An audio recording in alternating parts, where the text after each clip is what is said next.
Morning sa mga kababayan kong mga Pilipino. Ayan, sa TVBet. Mag-start na naman ako ngayon sa aking rides papunta sa Malabon Market.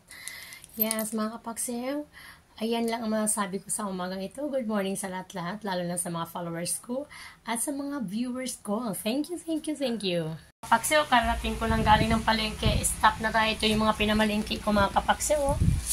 Yan, at saka nasa labas pa, mga kapaksew. Hindi ko kasi kayang bitbitin, nilagay ko lang. Ayan, mga kapaksew. Grabe. Ang mahal ng isda ngayon, mga kapaksew. Grabe ang isda ngayon, sobrang taas. Hindi natin alam kung kikita pa tayo, mga kapaksew. Grabe.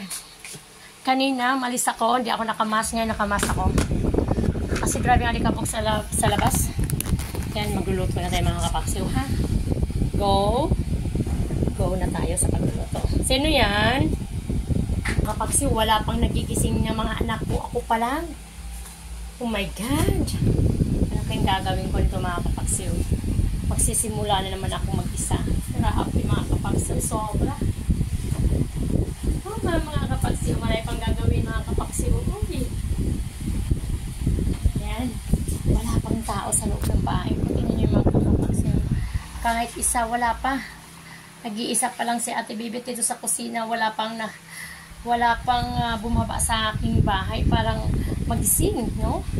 Kaya ganun talagang sacrifice talaga natin ang ating pagkaina or pagkamagulang. Lahat ng gagawin ay gagawin. Lahat ng gagawin ay gagawin. Hindi na sinasabi na lahat ng gagawin ay gagawin kapag ikaw ay isang magulang.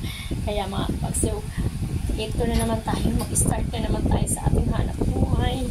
Magluluto na naman tayo, mga kapagsiw. Grabe. Grabe, mga kapagsiw.